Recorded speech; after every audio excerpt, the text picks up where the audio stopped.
adalah episode kelima. Pada 4 episode sebelumnya, kita sudah menjawab 7 dari 10 argumen yang selama ini membuat kita yakin bahwa bumi berbentuk bola. Pada episode ini, kita akan membahas topik nomor 8, yaitu soal penerbangan keliling dunia akan tiba kembali di tempat yang sama, yang menimbulkan persepsi bahwa bumi ini berbentuk bola. Pada episode ini, juga dibahas soal Antartika dan bom nuklir kubah bumi, yang sangat berkaitan dengan penerbangan dan angkasa luar.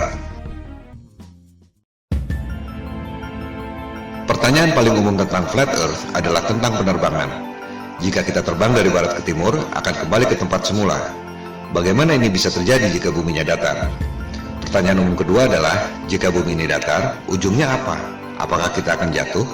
Pertanyaan yang lebih mendasar sebenarnya adalah, dari mana asalnya peta bumi bola dan peta bumi datar itu? Bisa dipertanggungjawabkan atau tidak kebenarannya? Silakan Anda cek situs USGS, United States Geological Survey. USGS adalah lembaga resmi bentukan pemerintah Amerika Serikat yang sudah beroperasi selama 137 tahun. Karyawannya hampir 9.000 orang.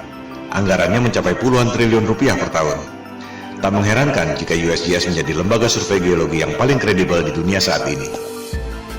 Di situs USGS tentang Map Projections, Anda akan melihat proyeksi peta yang disebut Azimuthal Equidistant, yaitu memproyeksikan peta bumi datar menjadi peta bumi globe. USGS mengatakan bahwa peta bumi datar yang diproyeksikan lewat Azimuthal Equidistant ini digunakan untuk membuat peta atlas nasional Amerika Serikat, untuk menentukan jarak penerbangan, serta untuk menentukan arah antena.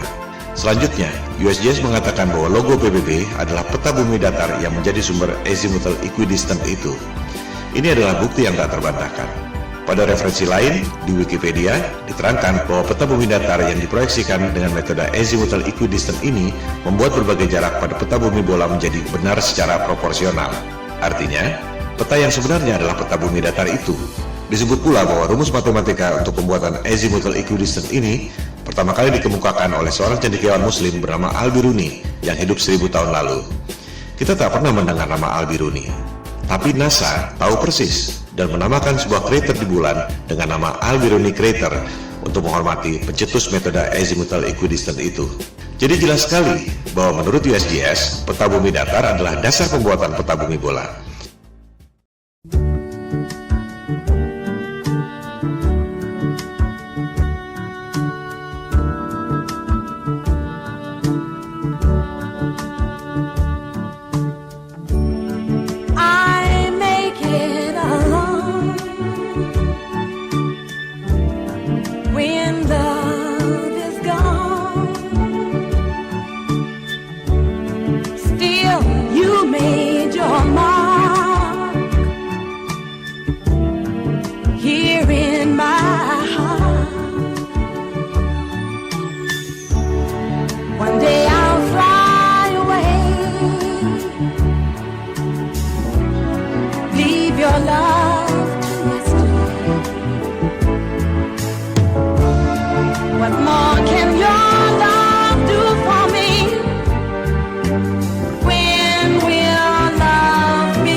Yang mungkin Anda tidak perhatikan adalah horizon bumi selama Anda terbang. Lengkung seperti bola atau lurus dan datar. Berikut adalah time-lapse dari penerbangan Airbus 380 yang direkam pada penerbangan dari LA ke Frankfurt sejauh 9.370 km. Rekaman dilakukan dengan kamera biasa, bukan fish eye lens yang membuat semua tampak lengkung. Mari kita lihat apakah horizon bumi itu lengkung atau datar.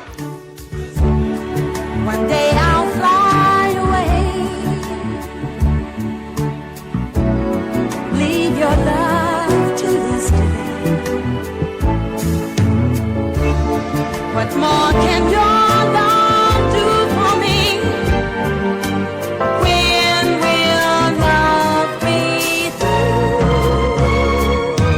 with me? Why live life from dream to dream and dread the day that dreaming ends?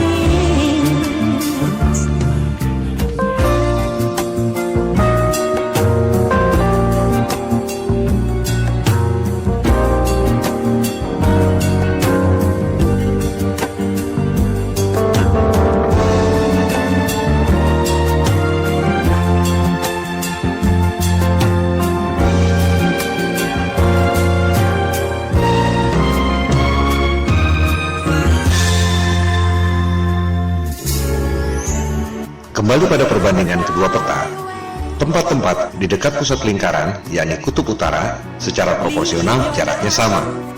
Semakin ke selatan, jaraknya semakin berbeda.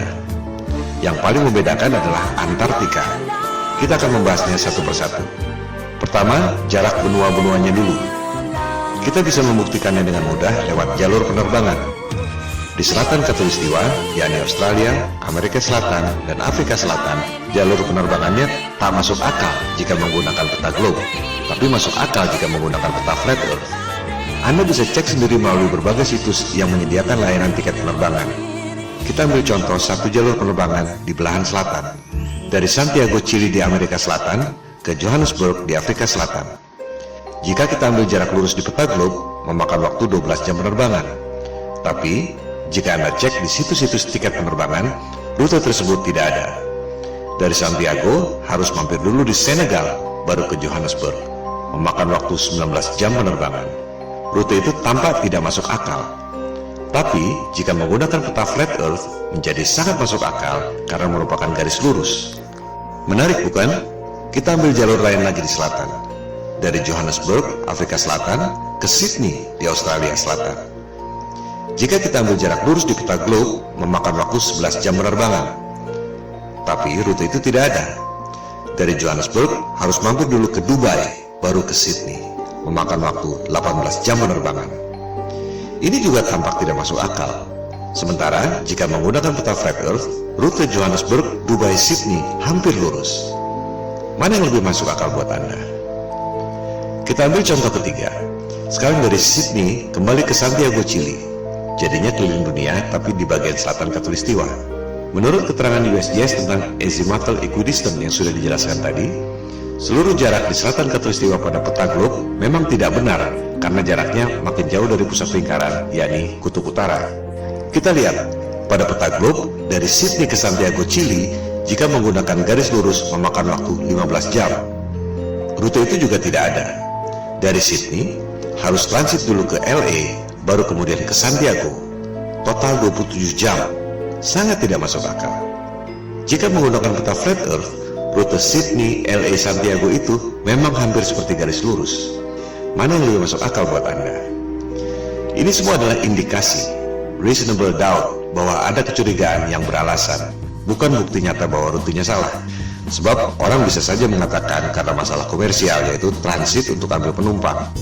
Tapi tetap saja, sebagaimanapun mengambil penumpang, tak akan dilakukan jika rutenya tidak masuk akal. Bukti yang agak telak adalah berita di Daily Mail 13 Oktober 2015 lalu. Pada penerbangan China Airlines dari Bali ke LA, seorang wanita melahirkan di pesawat pada ketinggian 30.000 kaki atau 9,2 km. Pesawat terpaksa melakukan pendaratan emergency di Alaska. Sangat mengherankan bukan? Dari Bali ke LA mendarat emergency di Alaska. Pada peta globe, rutenya seperti ini.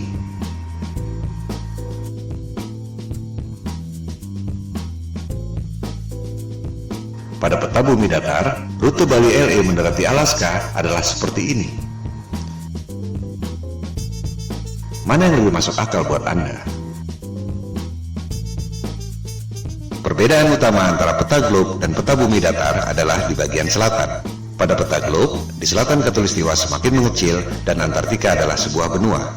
Pada peta bumi datar, di selatan Khatulistiwa semakin membesar dan Antartika adalah lingkaran yang mengelilingi bumi datar. Kunci pembedanya adalah Antartika, sebuah kawasan misterius yang memang sejak zaman dulu jarang dikunjungi orang. Bukan hanya karena dingin dan ombak yang ganas, melainkan juga karena sistem navigasi, termasuk kompas, tidak berjalan dengan baik di Antartika.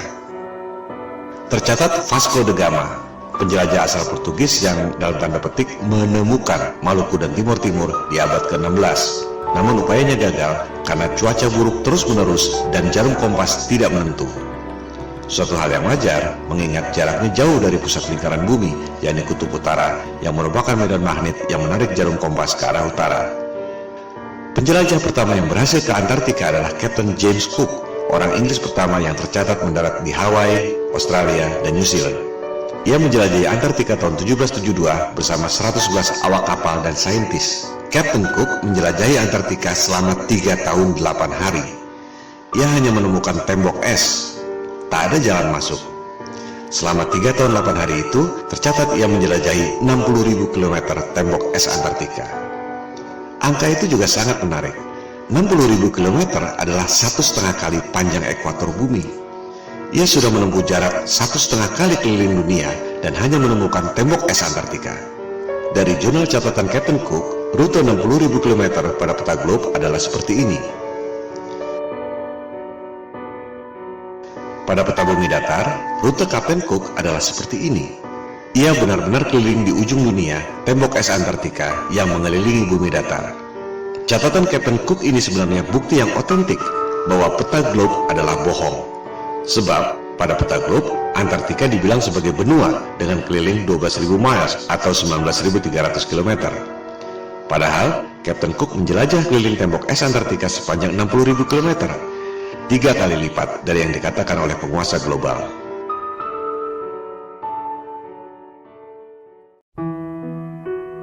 Tokoh paling penting dalam penjelajahan Antartika adalah Admiral Richard E. Byrd. Ini adalah orang yang sangat kredibel. Perwira Angkatan Laut pemegang Medal of Honor, medali tertinggi dalam militer Amerika Serikat. Ia tercatat sebagai orang pertama yang terbang ke kedua kutub, kutub utara dan kutub selatan. Byrd tercatat sebagai admiral termuda dalam sejarah militer Amerika Serikat. Ia diangkat sebagai admiral pada usia 41 tahun. Admiral Byrd pertama kali menjelajah Antartika tahun 1928-1930 dengan 2 kapal laut dan 3 pesawat udara. Byrd kembali menjelajah Antartika tahun 1934. Yang kedua kali itu, ia sendirian, 5 bulan di Antartika. Penjelajahan Antartika ketiga dilakukan tahun 1939-1940, di mana Admiral Byrd ditugaskan oleh pemerintah Amerika Serikat. Yang paling fenomenal adalah penjelajahan keempat, tahun 1946-1947, setelah Perang Dunia Kedua yang terkenal dengan nama Operation High Jump. Admiral Byrd ke Antartika membawa pasukan militer lengkap, 13 kapal laut, termasuk kapal induk, dan 29 pesawat terbang, termasuk helikopter. Ekspedisi Antartika terbesar sepanjang sejarah umat manusia sampai sekarang. Operation High Jump menimbulkan banyak pertanyaan dan spekulasi. Untuk apa membawa pasukan sebanyak itu? Ancaman apa yang mereka khawatirkan sampai harus membawa pasukan sebesar itu? Tujuan yang sesungguhnya tidak terungkap sampai sekarang. Sebagai perwira militer, Admiral Byrd tutup mulut, tak banyak bicara soal itu. Dokumentasi Operation High Jump sempat beredar. Terlihat Admiral Byrd menemukan wilayah di Antartika yang sama sekali tidak ditutupi salju, yang sangat memungkinkan adanya kehidupan.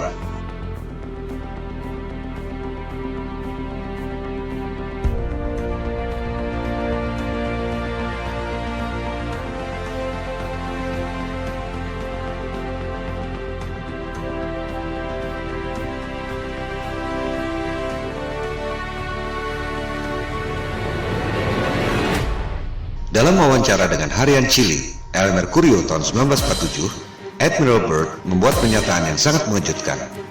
Ia mengatakan, Amerika Serikat perlu mengambil tindakan defensif terhadap serangan udara musuh yang datang dari kutub. Musuh yang mana? Mengapa dari kutub? Teka-teki yang tak terjawab sampai sekarang.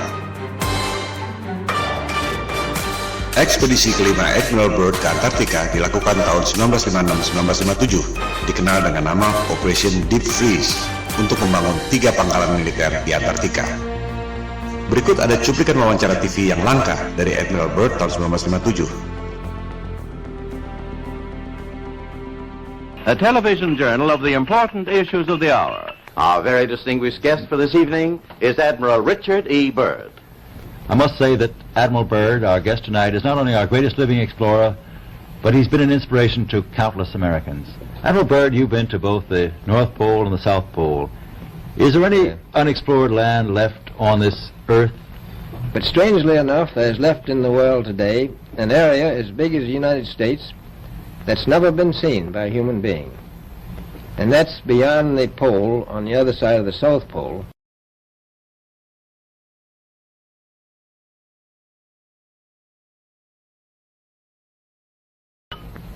We've found enough of coal within 180 miles of the South Pole, enough to supply the whole world for quite a while. So we think there's oil there, and there's evidence, probably uranium there. Ada 3 hal yang sangat penting yang perlu dicatat dari pernyataan otentik Admiral Byrd. Pertama, Antartika kaya sumber daya alam. Ada batu bara, minyak, dan kemungkinan uranium. Kedua, ada wilayah sebesar Amerika Serikat yang belum pernah dilihat oleh manusia.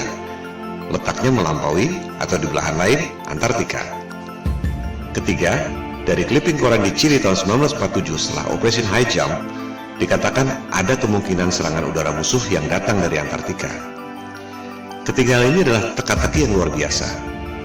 Pertama, dunia pertambangan, dimanapun ada sumber daya, pasti akan disambangi dan digali. Selama ada nilai ekonomi, menghasilkan keuntungan, perusahaan pasti berebut. Udara dingin sama sekali bukan hambatan. Di Kutub Utara, kita tahu ada banyak perusahaan tambang yang beroperasi. Australia misalnya, yang berada di belahan bumi selatan, memiliki pertambangan di Kutub Utara, tapi tidak di Antartika.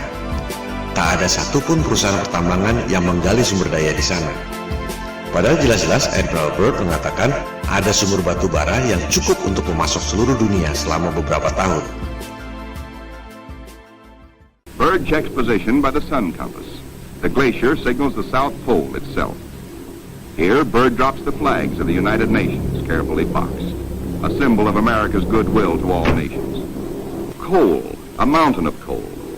Byrd later declares Antarctic mines, if once tapped, could supply the world's coal needs for centuries.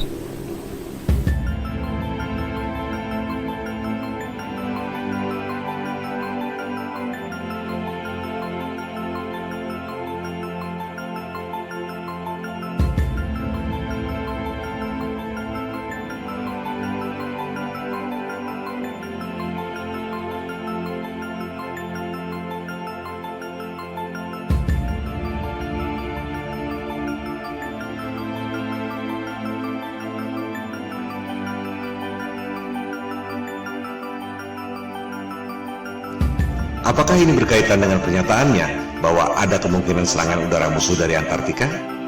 Musuh yang mana? Byrd menyimpan rahasia ini bersama para elit global.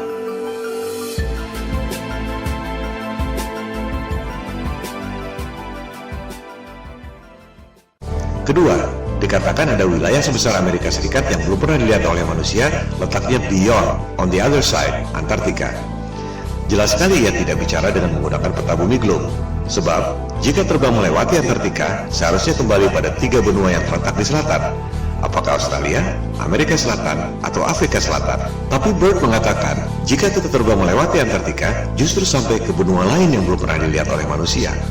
Tak mungkin jika menggunakan peta globe. Sekali lagi, Admiral Byrd adalah tokoh yang kredibel.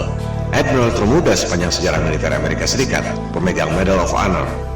Dan kita semua melihat dan mendengar sendiri dari mulutnya, bukan berita hoax atau salah terjemahan. Artinya, informasi ini adalah data yang kredibel, bahwa jika kita melewati Antartika, kita akan menemukan dunia lain, benua yang belum terpetakan. Pada peta bumi datar, yang dipetakan memang hanya sebatas tembok es Antartika yang mengelilingi bumi datar. Tak ada yang tahu apa yang ada di seberang tembok es itu. Kebanyakan orang berpikir bahwa di tembok es itu ada kubah celestial yang tidak kelihatan. Tapi, menurut Byrd, masih ada benua lain di seberang sana. Apakah ini berkaitan dengan pernyataannya tentang ancaman serangan udara musuh dari belahan Antartika? Yang sangat menarik, di Library of Congress, Perpustakaan Kongres Amerika Serikat, Anda dapat menemukan peta seperti ini. Peta itu ditemukan di sebuah kuil di Jepang yang dibuat sekitar 1000 tahun lalu.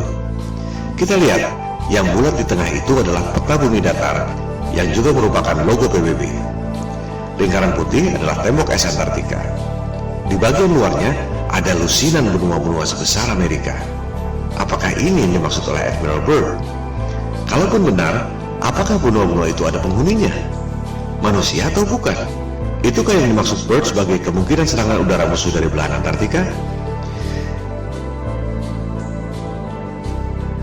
Jangankan pergi ke bulan, Mars, atau Jupiter, di belahan selatan bumi saja masih banyak yang tidak kita ketahui.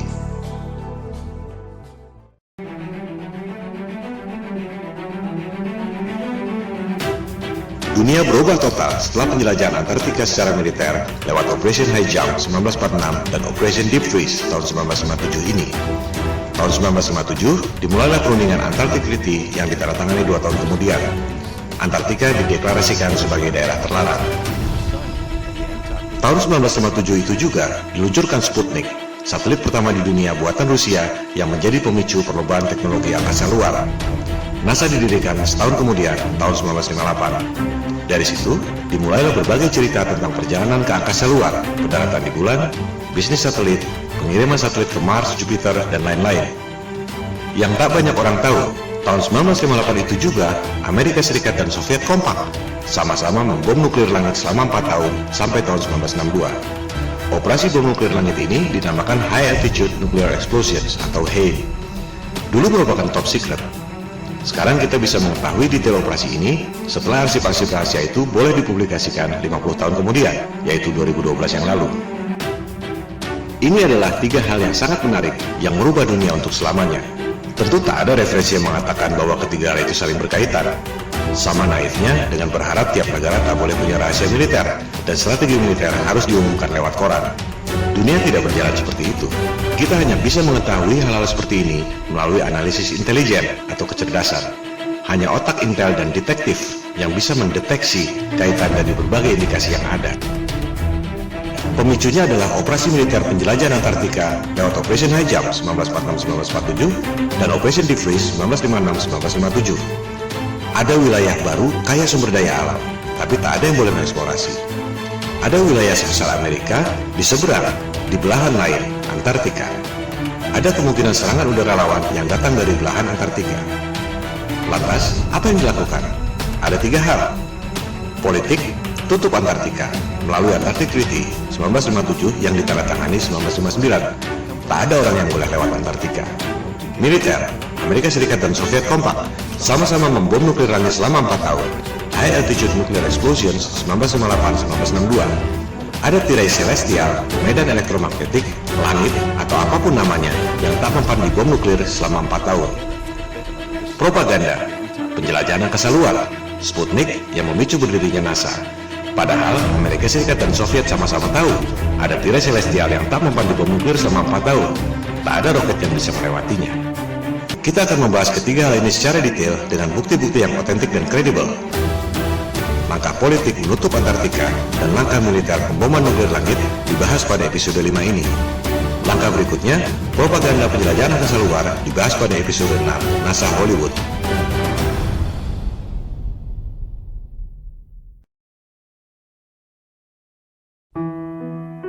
Kita mulai dengan langkah politik, menutup Antartika dari seluruh warga dunia lewat Antarctic Treaty 1959. Antartika berada di bawah pengawasan 12 negara, yaitu Amerika Serikat, Soviet atau Rusia sekarang, Inggris, Prancis, Jepang, Belgia, Norwegia, dan 5 negara di belahan paling selatan dunia, Australia, New Zealand, Argentina, Chili, dan Afrika Selatan. Ini adalah skandal. Semua negara boleh punya rahasia militer dan daerah terlarang. Area 51 atau Pentagon misalnya, atau Istana Negara, sudah pasti orang tak boleh terbang melintasi daerah itu tanpa izin. Tapi bukan berarti tak boleh melintasi satu benua Amerika.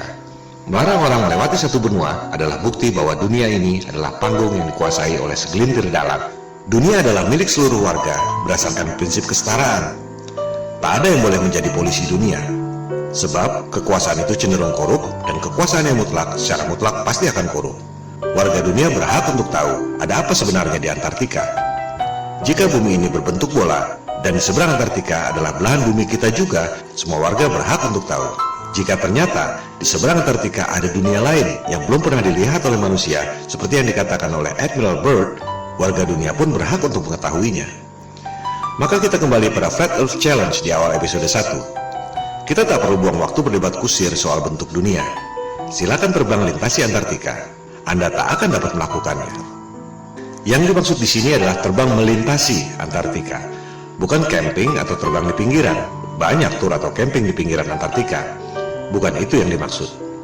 Lebih lucu lagi, peserta tur Antartika diminta untuk tidak memotret horizon secara langsung, tapi harus melalui kaca cembung, fish eye lens, agar horizonnya kelihatan lengkung. Ini juga bukti bahwa ada hal yang disembunyikan. Horizon di Antartika kelihatan sekali lurus dan datar, tapi hanya boleh dipotret dengan kaca fish eye agar kelihatan lengkung. Tak ada yang bisa keliling dunia lewat selatan melintasi Antartika. Apa yang disembunyikan di sana? Apa dasarnya 12 negara punya hak lebih dari negara-negara lain di dunia? Di mana itu jargon hak asasi manusia dan demokrasi yang selama ini mereka dengung-dengungkan? Yang ada hanyalah kartel, oligopoli, Homo homini lupus, manusia adalah serigala bagi sesamanya.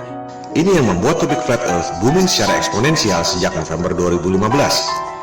Jika semua orang lama-lama sadar, satu kebohongan ini akan membongkar kebohongan-kebohongan lainnya. Seperti batu kerikil yang bikin jatuh raksasa. Elit global mulai terpojok. Jumlah mereka hanya sedikit. Tak ada yang bisa melawan people power. Maksud dari pemaparan ini adalah membangkitkan kesadaran. Silakan sebarkan. Silakan lakukan riset sendiri. Silakan buat video sendiri dan tayangkan. Jangan berharap mereka akan mengakui. Standard operating prosedurnya adalah bantah, bantah, dan bantah. Jika Anda memposting soal Flat Earth, jangan kaget jika Anda dihina dan dipermalukan seperti orang yang paling bodoh di dunia. Saran saya, tak perlu ladeni debat kusir. Cukup fokus pada 3 hal, pembuktian secara angka dan fisik. Perhitungan matematik gravitasi, perhitungan matematik gerhana, dan fisik melintasi Antartika. Skakmat.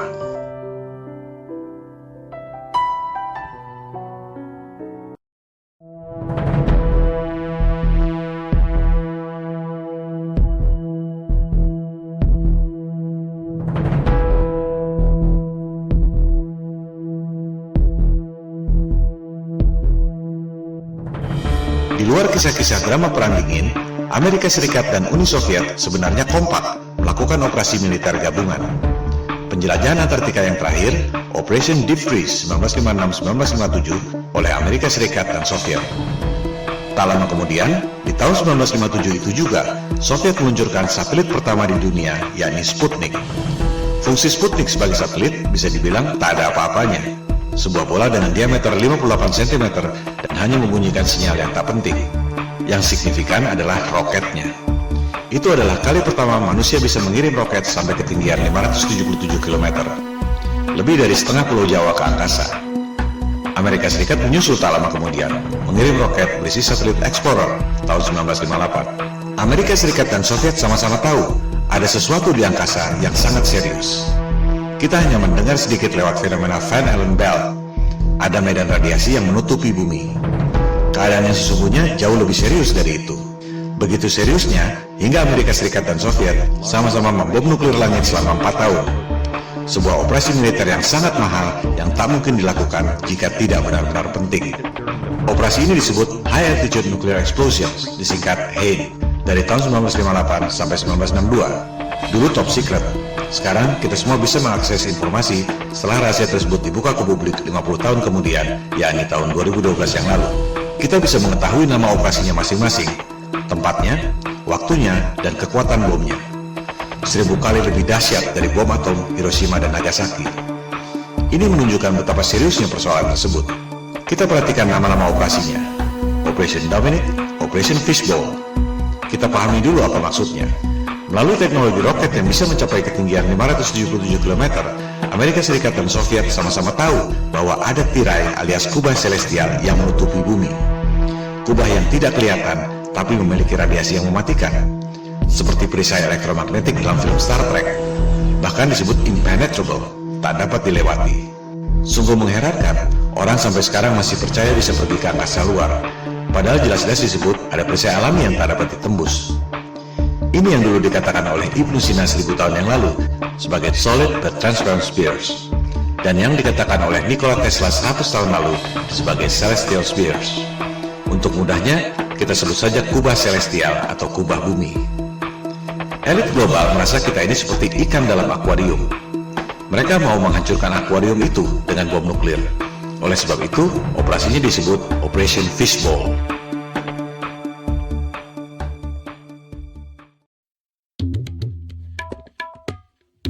Elit global dan Freemason adalah titisan doktrinal dari Raja Nimrod yang membangun Menara Babel untuk menantang Tuhan yang menciptakan banjir Nabi Nuh. Mereka percaya bahwa yang namanya Paradise alias surga Firdaus adalah Atlantis, sebuah benua yang ditenggelamkan oleh Tuhan lewat banjir Nuh. Itu sebabnya Nimrod membangun Menara Babel yang menjulang tinggi ke langit. Anda bisa mempelajari sendiri soal Menara Babel ini pada Alkitab Taurat.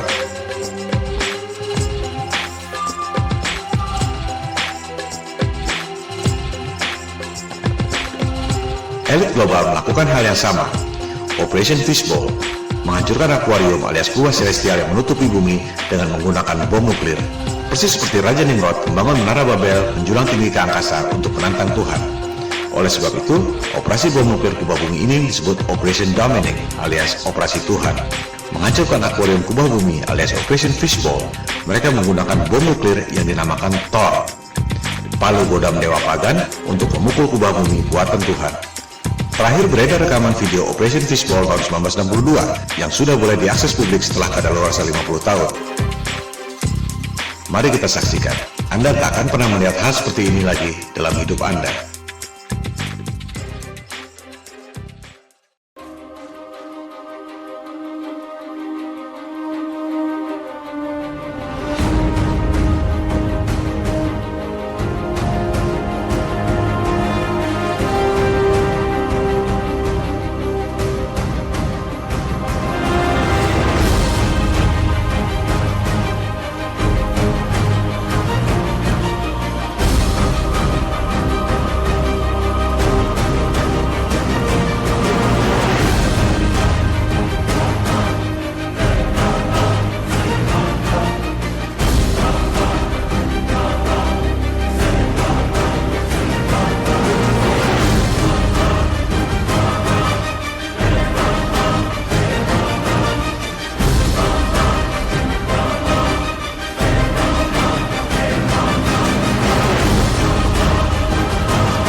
Amerika Serikat dan Soviet sama-sama membom nuklir selama 4 tahun, 1958-1962. Kubah celestial tak dapat ditembus. Amerika Serikat dan Soviet sama-sama tahu tak ada yang bisa pergi ke angkasa luar. Perlombaan angkasa luar, termasuk perjalanan ke bulan, adalah sandiwara, bisnis hoax, di mana elit global mendapat keuntungan yang luar biasa dari anggaran negara. Soviet bangkrut, dolar inflasi, rupiah kita lebih hancur lagi. Elit global tak akan mengakui ini. Mereka lebih baik membunuh daripada mengakui bahwa mereka bohong soal angkasa luar. Tak akan ada resolusi damai. Yang ada ialah people power. Mosi tidak percaya pada penguasa global yang membuat bangkrut semua negara di dunia lewat hutang-hutang dan financial engineering. Tentang space program yang dilakukan oleh Amerika Serikat, Rusia, China, dan lain-lain akan kita bahas pada episode ke-6 NASA Hollywood. Sementara kita tutup episode ke-5 yang membahas argumen ke-8 bumi bola. Penerbangan keliling dunia dari barat ke timur atau sebaliknya tidak membuktikan bahwa bumi ini berbentuk bola. Sebab perjalanan tersebut sebenarnya adalah seperti jangka yang mengelilingi pusat lingkaran, yakni kutub utara pada bumi datar. Sebaliknya, rute Bali LA yang terpaksa mendarat darurat di Alaska karena wanita melahirkan tak akan terjadi jika buminya berbentuk bola. Rute tersebut hanya mungkin terjadi jika menggunakan peta bumi datar.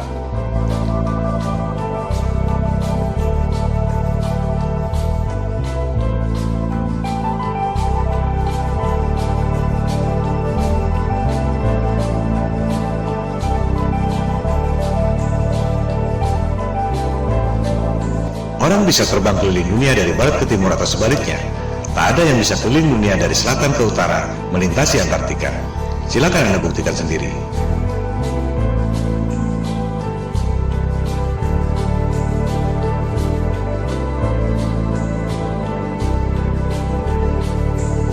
Hal ini membuktikan ada rahasia yang disembunyikan di Antartika.